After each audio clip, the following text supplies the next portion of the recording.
வாய் திறக்கலன்னு சொல்லி வாயை திறந்து ஒரு 2 வாரத்துக்குள்ளே வெளியே ஒருத்தரை கூட காணும் திரும்பி பார்க்கறதுக்காட்டியா. சீஃப் மினிஸ்டர் விஜய் அவர் பேசினது வந்து எங்களுக்கு பிடிச்சதாங்க இருந்தது. இல்லை அவங்க பேசினது வந்து கொஞ்சம் இதுவாக தான் இருக்குது. ஏற்கனவே இருந்தவங்க ஃபுல்லாக திருடி திருடி கொள்ளையடித்தது தான் அதிகம். அவர் பேசலன்றாங்க. அவர் சட்டசபையில் பேசும்போது எதிர்கட்சி தலைவர் வந்து அதுக்கு பதில் சொல்ல வேண்டியதானே. சபாநாயகர் வந்து அவருக்கு உங்களை பேச அனுமதி தரேன்னு சொல்லியிருக்காரு. சொல்லும்போது இவங்க எதுக்கு வாக் அவுட் பண்ணுறாங்க? இது மக்களோட ஆதங்கத்தை அவர் வெளிப்படுத்தியிருக்காரு, அவ்வளோதான் விஷயம். அதை வந்து அவாய்ட் பண்ணியிருக்கலாம். அதுவும் டைலாக் மாதிரி தான் இருக்குது. அந்த படம் ஒரு சினிமா ஷூட் மாதிரி தான் இருக்குது. சட்டசபையில் பேசலேங்கிறது ஒரு பெரிய குற்றம் இல்லைம்மா. அவர் எல்லாம் அப்சர்வ் பண்ணிக்கிறாரு. ஒரு மனுஷங்க ஒரு மாதிரி இருப்பாங்க. ஃபஸ்ட்டு இது இல்லை, போகும்போது தான் நல்லா பண்ணுவார். அதெல்லாம் கரெக்ட் பண்ணின்னு வராரு. அவர் சினிமா பின்னில் வந்ததுனால இவங்க எல்லாம் அதையே சொல்லி கிரியேட் பண்ணுறாங்க. ஜனங்களுக்கு என்ன பண்ணுறாங்க, இவர் சினிமா பண்ணியில் பண்ணுறாங்க சொல்லி கிரியேட் பண்ணுறாங்க. வேறு வழி கிடையாது. எதிர்கட்சிங்கிறது அதை ஏதாவது குறை சொல்கிறது தானே பார்ப்பாங்க. நல்ல விஷயங்கள்லாம் அவங்க புறக்கணிச்சிருவாங்க. இப்போதான் கொஞ்சம் கொஞ்சமாக தெரிஞ்சிருக்கேன். 2 வருஷம் தான் ஆகுது. அதுக்கப்புறம் அடுத்த வாட்டி பாருங்க, அதோட பேசுவார். ஒரு வருஷம் ஆகிட்டாலே நல்லா பேசுவார்.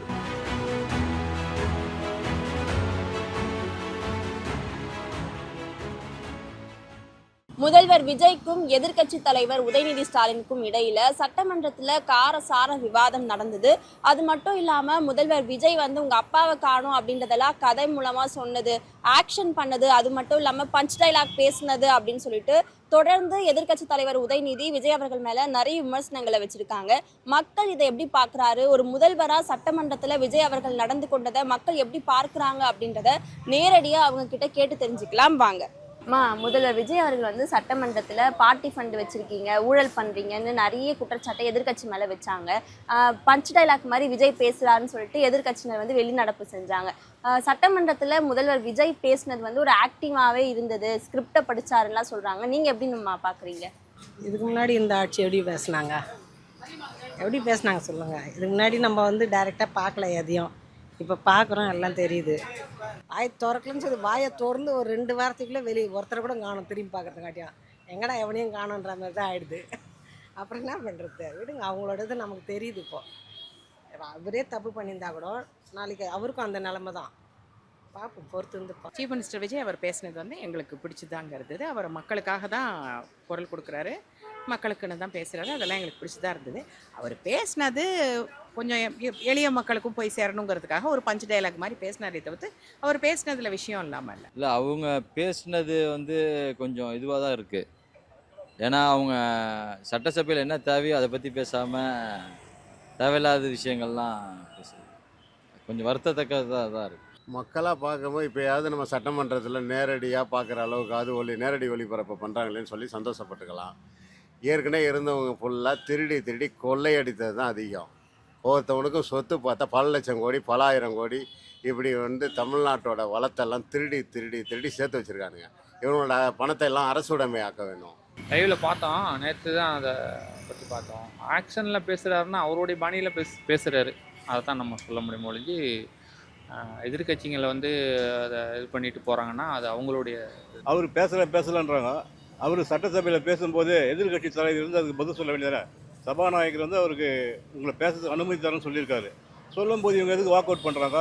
மக்கள் மனதில் உள்ளதான் அவர் பேசியிருக்காரு. இவங்க பண்ணுறத தவறுகளை சுட்டி காட்டி தான் பேசியிருக்காரு. அது அவர் பேசுனது பஞ்ச் டைலாக் மாதிரிலாம் கிடையாது. பஞ்ச் டைலாக் ரியல் லைஃப்லேயும் பஞ்ச் டைலாக் பேசுகிறவங்களும் இருக்கிறாங்க. இது மக்களோட ஆதங்கத்தை அவர் வெளிப்படுத்தியிருக்காரு, அவ்வளோதான் விஷயம். அதை வந்து அவாய்ட் பண்ணியிருக்கலாம். அதுவும் டைலாக் மாதிரி தான் இருக்குது. அந்த படம் ஒரு சினிமா ஷூட் மாதிரி தான் இருக்குது. அதெல்லாம் அவாய்ட் பண்ணலாம். அதெல்லாம் கொஞ்சம் அவாய்ட் பண்ணால் கொஞ்சம் நல்லதாக இருக்கும். இன்னும் பேச்சை வந்து கம்மி பண்ணிவிட்டு மக்களுக்கு என்ன தேவையோ அதை பேசியிருந்தாங்கன்னா ஓரளவுக்கு நல்லா இருந்திருக்கும். இன்னும் வந்து இதே டைலாக் பண்ணியிருந்துன்னு வச்சுக்கோங்க, கட்சி வரைக்கும் 6 மாதம் முடிஞ்சிடும். வெளியே வந்துட்டு அவங்க சொல்கிறாங்க, அதை எதிர்க்கட்சி தலைவர் அவர் பஞ்ச் டைலாக் பேசுகிறாரு, தொற்றுவங்களும் விட மாட்டோம்லாம் சொல்கிறாரு. நீங்கள் பேசலையோ? நீங்கள் பேசாமல் இருந்தால் பரவாயில்ல. எல்லாருமே தான் பேசுகிறாங்க. பஞ்ச் டைலாக் யார் தான் பேசலை? சினிமா துறையிலேருந்து வந்தால் மட்டும் தான் பேச முடியுமா? சார் நான் கூட பேசுவேன் பஞ்ச். எல்லாருமே பேசலாம். இதெல்லாம் ஒரு குறை கண்ணு பார்க்கலாம். இவங்களுக்கு வந்து அதாவது ஒரு ஆதங்கம் மொத்தமாக இல்லாமல் போச்சுன்ற ஒரு ஆதங்கம். யாராக இருந்தாலும் அடிப்பட்டவங்க பேச தான் செய்வாங்க. பேசட்டும். சட்டசபையில் பேசலேங்கிறது ஒரு பெரிய குற்றம் இல்லைம்மா. அவர் எல்லாம் அப்சர்வ் பண்ணிக்கிறாரு. ஒரு மனுஷங்க ஒரு மாதிரி இருப்பாங்க. எல்லோரும் நம்ம மாதிரியே சில பேர் நிறையா பேசுவாங்க, சில பேர் கொஞ்சம் கம்மியாக பேசுவாங்க. ஆனால் ஆக்ஷன் நல்லா பண்ணாருன்னா அது போகிறோம். நானாக பேசுகிறேன்னு எதையானு சொல்லக்கூடாது. பப்ளிக்காக பேசும்போது அதுக்கு நம்ம யோசித்து நிதானமாக பேசுகிறது தான் நல்லது. ஸ்கிரிப்ட் பார்த்து பேசுகிறது ஒன்றும் தப்பு கிடையாது. 2 பேருமே அரசியலுக்கு புதுசு. அவர் வந்து விளையாட்டு புள்ள, இவர் நடிகை பிள்ளை. அதனால் வந்து 2 பேருமே நடிகர் தான். ஆனால் 2 பேரும் சொல்கிறதுக்கு ஒன்றுமே கிடையாது அங்கே. இப்போ நீங்கள் ஒரு சினிமாக்காரராக இருந்தீங்க, அப்போ ஸ்கிரிப்ட் பார்த்து பேசுகிறதோ உங்களுக்கு பஞ்ச் டைலாக் பேசுகிறதுக்கு கரெக்டு. இப்போ அடுத்து வந்து ஒரு நாட்டுக்கு முதலமைச்சராக இருக்கீங்க, தேர்ந்தெடுத்திருக்காங்க மக்களுங்க. அவங்களுக்கு அவங்களுடைய ரெஸ்பான்சிபிலிட்டி உங்கள் மேலே தான் இருக்குது. அதனால் அது கண்ணியமாக ஒழுக்கமாக என்ன பேசணும், என்ன விஷயம் சொல்லணும், முதல்ல அவங்க கட்சியில் இருக்கிறவங்களுக்கு உண்மையான என்னன்றதே தெரியாமல் இருக்குது. அதெல்லாம் கற்றுக் கொடுக்கணும். வெளியே வந்து அவங்க பேசணும்னு சொன்னாங்க. லைவாக எல்லாருக்கும் போட்டிருக்காங்க. இப்போது லைவாக போடும் போது எல்லாருமே பார்க்குறாங்க. நீங்கள் வந்து பேசலன்னொன்னே அப்பாவை காணணும் வந்து நீங்கள் எழுந்து போன பிறகு தான் சொன்னாங்க. நீங்கள் இருக்கும் போது சொல்ல அவங்க நேரடியாக நாங்களே பார்த்தோம்.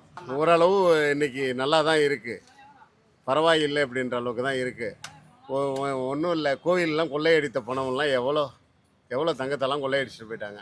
இதெல்லாம் மக்கள் வந்து என்ன மக்களுக்கு என்ன அங்கே ஃப்ரீனஸ் இருக்குது? ஆமாம், அது அவங்க செஞ்சதெல்லாம் வந்து இப்போ வெளி கொண்டு வரணும் அப்படின்ட்டு அவர் சொல்கிறார்.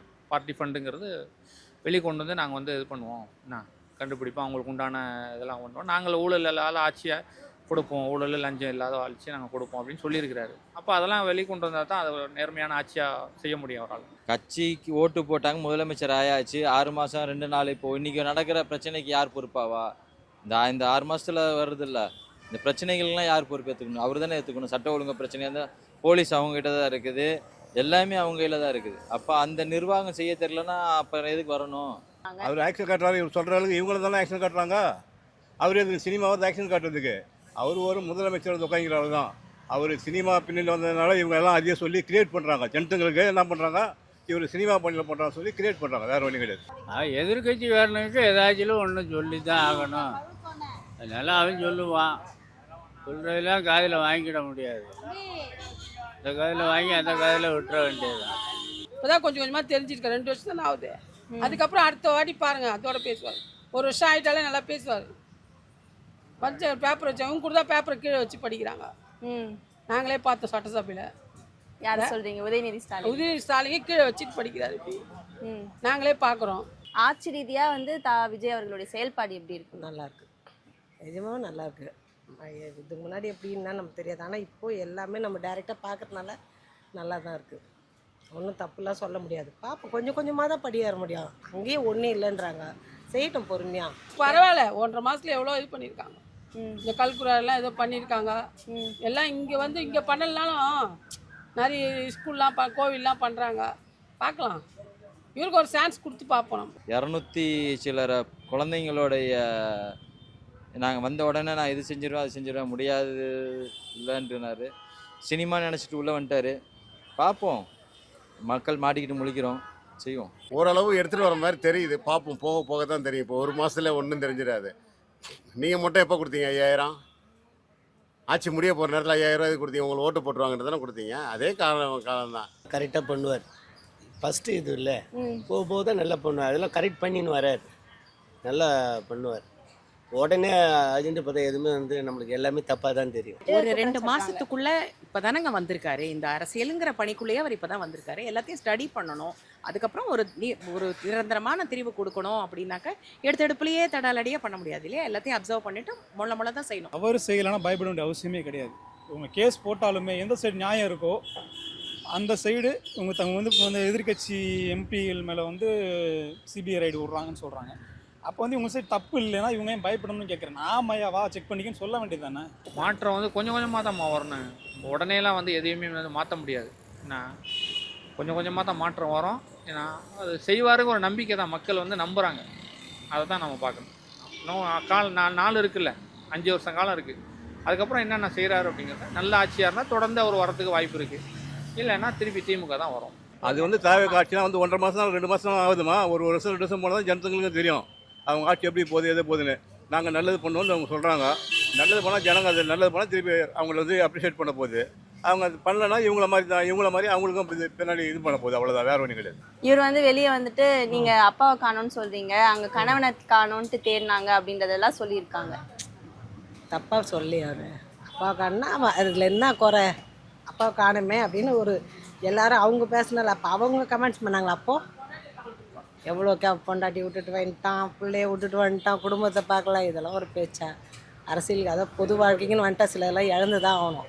ஒன்று இழந்தால் தான் ஒன்று அடைய முடியும். ஆக்ஷன் காட்டினா அது ஆக்ஷன் காட்டணுன்றதுக்காக அவர் காட்டல, இயல்பாக பேசினாரு. அது அவங்களுக்கு சில பேருக்கு அது ஆக்ஷன் மாதிரி தெரிஞ்சிருக்கு, அவ்வளோதான், வேற ஒன்று. சொல்றாங்க வரட்டும் வந்தாருன்னா வந்து அவர் வேறு பை எலெக்ஷன் நடக்க போகுது, எங்கன்னா நின்று கழிச்சு நின்று அவரே அந்த பதில் வச்சுருந்தோம் கேள்வி அவர் கேட்கட்டும், ஸ்டாலின் கேட்கட்டும், தப்பு இல்லை அதனால் கேட்கறதுனால. இப்போ இவங்க அப்பாவை காணோன்னு இவர் சொன்னது நாகரிகம்னா, அவங்க சட்டசபையில் அவங்க உருவ கேலி செஞ்சது, முதலமைச்சர் தூங்குகிறாரு, வாயை திறங்க சிஎம் சொன்னாங்க. அப்புறம் வாயை திறந்தா ஏன் வந்து இப்படி பேசுறாரு அப்படி பேசுறாங்க குறை சொல்றாங்க. இப்போ என்ன பேசுனது தப்பா, பேசாமல் இருந்தது தவறான்னு தெரியல. மக்கள் பிரச்சனை யாருமே பேச வரல. இப்போ எவ்வளோ விஷயம் இருக்குது மக்கள் பிரச்சனை பேசுறதுக்கு. ஒரு ரோடோ, ஒரு தண்ணியோ, ஒரு மருத்துவம், ஒரு படிப்போ. ஒரு படிப்பு ஸ்கூலில் வந்து நிறையா இது கொடுக்கலாம் போட்டு, இந்த கவர்மெண்ட் ஸ்கூலுக்குலாம் நிறையா இது பண்ணலாம். ஆனால் அவங்க அதை பண்ண மாட்டாங்க. எது கான்சென்ட் பண்ணுறோம் அதை பண்ண மாட்டாங்க. இந்தமாரி விவாதத்தில் கான்சென்ட் அதிகமாக பண்ணுறாங்க. அதுதான் எனக்கு கொஞ்சம் வருத்தமாக இருக்குது. அதெல்லாம் தவிர்க்கலாம். அந்த விவாதத்தெல்லாம் தவிர்த்தாங்கன்னா நல்லா இருக்கும் ஓரளவுக்கு. ஆனால் அதை தவிர்க்க மாட்டேன்றாங்க. பேசுனது சரிதான். அது நீங்கள் தான் அவங்க பொட்டாட்டியை காணும் செங்கல்பட்டில் கோர்ட்டில் அப்படின்னு சொல்கிறீங்க, நீங்கள் சொல்லலாமா? இவர் வந்து ஆக்ஷன் பண்ணி காமிச்சார். இவர் வந்து அப்பா கதை சொன்னார். ரெண்டுக்கும் சரியாக போயிடுச்சு. இதில் என்னத்துக்கு வெளிநடப்பு செய்யணும்? நடிகருங்கிறது வந்து அவருடைய இதில் பாணியில் அவர் பேசியிருக்காருன்னு நம்ம சொல்லலாம். ஸ்கிரிப்ட் எழுதி பார்க்குறாருன்னா அது எல்லாரும் செய்கிறது தான், அது ஒரு தப்பான ஒரு இது கிடையாது. அவங்க ஆட்சியை வந்து சோஃபா மாடல்னு சொல்லி சொல்லிட்டு இருக்காங்க எதிர்க்கட்சியினர்லாம். சோபா மாடல்லாம் இவங்களும் சோபாவில் தான் உட்காந்துட்டு இருந்தாங்க இவ்வளோ நாள். இவங்க மட்டும் என்ன கீழே உட்காந்தாங்க, இவங்களும் சோபாவெல்லாம் உட்காந்தாங்க. என்ன சோபா மாடல்லாம் அதுக்கு அர்த்தம் எங்களுக்கே புரியல. பெரிய மேலே இடத்துல இருக்கிறவங்களுக்கு எப்படி தெரியும்? ஏன்னா சோபாவிலே உட்காந்து பழகின விஜய்க்கு எப்படி தெரியும்னு எனக்கு தெரில. அதான் எப்படி வேணாலும் பேசலாம். இவங்க மட்டும் என்ன ராஜ பரம்பரையா என்ன? அது சோபா மாடலை பற்றி நம்ம தெரியும். இவங்க சோபா நாட்டு என்னன்னு எனக்கு புரிஞ்சிக்க முடியல. சோபா மாடல் இவங்க புதுசாக அதான் சொல்கிறேன், புது நியூஸ் அப்படியே இவங்களுக்கு வந்து மக்கள் தோற்று போனதால ஆதங்கம் ரொம்ப ஜாஸ்தியாகிடுது இவங்களுக்கு. இப்போ யார் ஊழல் பண்ணாலும் அதுக்கு நடவடிக்கை எடுக்கலாம். அவங்க மேலே ஒரு கேஸை போடலாம். அவங்க யாராவது என்னென்ன ஊழல் பண்ணாலும் மக்கள் காட்டுங்க. அப்போ தான் அவங்க அடுத்த வாட்டி நிராகரிப்பாங்க அவங்கள. நீங்கள் அதை சொல்லாமே வாயிலே சொல்லிடுறீங்க, நிறைவேற்றுங்க. அதை நிறைவேற்றினா தெரியும் யார் ஊழல் பண்ணியிருக்காங்க, யார் பட்டியல் என்னென்ன பட்டியல் எவ்வளோ ஊழல் பண்ணியிருக்காங்க, இந்த துறையில் எவ்வளோ ஊழல் இருக்குது, அந்த துறையில் எவ்வளோ ஊழல் இருக்குதுன்னு. எல்லாம் நல்லது தான் பண்ணிக்கிட்டு வராங்க. உடனே எல்லாம் கொடுங்கன்னா கொடுக்க முடியாது. எல்லாம் சொன்னதெல்லாம் கொடுங்க எப்படி கொடுக்க முடியும்? 10 கோடி லட்சம் கடை இருக்குது, அது எப்படி கொடுக்க முடியும் சொல்லுங்கள்? எதிர்கட்சி அப்படி தான் சொல்லுவாங்க, எல்லாரோடைய எதிர்கட்சியும் அப்படி தான் இருக்கும். எதிர்கட்சிங்கிறது அதை ஏதாவது குறை சொல்கிறது தானே பார்ப்பாங்க. நல்ல விஷயங்கள்லாம் அவங்க புறக்கணிச்சிருவாங்க. இப்போ அவங்களுடைய ஊழல் எல்லாம் ஒரு எடுத்து சொல்கிறதுனால அவங்களுக்கு ஒரு இதாக தெரியுது, வேற ஒன்றும் இல்லை. பார்ட்டி ஃபண்ட் வச்சுருக்கீங்கன்ட்டு சொன்னதாக சொல்லி எதிர்க்கட்சிகள் வந்து வெளிநடப்பு பண்ணாங்க. நாங்கள் என்ன பார்ட்டி ஃபண்டாக வச்சுருக்கோம் அப்படின்னு சொல்லிட்டு. அவங்க கூட தானே சோஃபா மாடல் சொல்கிறாங்க. அப்புறம் வேற என்னமோ ஒரு பேச்சு சொல்கிறாங்க, சரியா தெரியல. ஆனால் நாங்களே அது நேரடி ஒளிபரப்பு பார்த்தோம். பார்ட்டி ஃபண்டு ஆதாரம்னா வந்து ஏமா 1 மாதம் 1.5 மாதம் கொடுக்க முடியாதும்மா பார்ட்டி ஃபண்டுன்னு. இதுக்கு முன்னாடி வந்து நடக்கும் போது ஒரு டிபார்ட்மெண்ட், நீங்கள் பப்ளிக் தான் ஒரு டிபார்ட்மெண்ட்டில் போங்க, எந்த டிபார்ட்மெண்ட்டில் யாரும் யோகியமானம் கிடையாது, எல்லாம் அப்படி தான் வேலை செய்துக்கிறாங்க. அதை மினிஸ்டர் கண்காணிக்கலாம். இவங்க கண்காணிக்க விட்டுருந்தாங்க, அது ஆகுது. அதை பார்ட்டி பண்ணுறதுன்னு எப்படி கொஞ்சமாக எடுத்து சொல்லுவாங்க. ரொம்ப வரவேற்க வேண்டிய விஷயங்க. இது மாதிரி ஒரு அரசியல் தானே நம்ம இவ்வளோ காலமாக எதிர்பார்த்துக்கிட்டு இருக்கோம். வரவேற்க வேண்டிய விஷயம்தான். பண்ணாமல் அந்த மாதிரி நல்லா இது பண்ணினா யாராக இருந்தாலும் எந்த கட்சியாக இருந்தாலும் ஊழல் இல்லாத அரசியலை தான் மக்கள் விரும்புவாங்க. அதை தான் எல்லாரும் விரும்புவாங்க. நிறைய அந்த ஸ்கூல் பிரச்சனை வருது, இந்த குழந்தைங்க இந்த போதைப் பொருள் அதெல்லாம் இன்னும் கொஞ்சம் மும்முரமாக கண்காணிக்கலாம். அதை பண்ண மாட்டேன்றாங்க. இப்போ நிறையாவே எனக்கு கண்ணு தெரிஞ்ச நிறைய இடத்துல ஓடுது. இன்னும் அதை கட்டுப்படுத்துன மாதிரி தெரியல. அதை இன்னும் கட்டுப்படுத்தலாம். இப்போ சின்ன விஷயமே நான் ஆட்டோ ஓட்டுறவங்க எங்களுக்கே தெரியுது, நிறைய இடத்துல அது கலாச்சாரம் போதை கலாச்சாரம் முக்கிய தான் செய்கிறாங்க. அதை வந்து இன்னும் கட்டுப்படுத்தலை, அவங்க முழுமையாக கட்டுப்படுத்தலை. அது ஓடின்னு தான் இருக்குது. சட்டசபையில் வந்து விஜய் தூங்குறாரு, அவர் ஃபேஸ் இல்லை சரியா இல்லைன்னு சொல்லி அதெல்லாம் வந்து எதிர்க்கட்சியினர் கேலி பண்ணாங்க. அது அவங்க அது இருக்க தான் செய்யும். அது ஒன்றும் மாற்றிக்க முடியாது. அது அவரோட நேச்சுரலாக இருக்கும், அதை நம்ம சொல்ல முடியாது. மக்கள்லேருந்து அடுத்த தலைவரை உருவாக்கணுன்ற நிலையை அவங்க கொண்டு வரணும். அப்போ அவர் ஒழுக்கமாக ஒழுங்காக இருந்தால் தான் அடுத்து அவங்க வரக்கூடிய ஜெனரேஷன் கரெக்டாக இருக்கும். ஏன்னா எல்லாம் தவறு செஞ்சாங்க சொல்லிட்டு இவர் மாதிரி அதே நிலையை போய் நின்றுக்கிட்டு இருந்தாருன்னா வேலை ஆகாதுல்ல.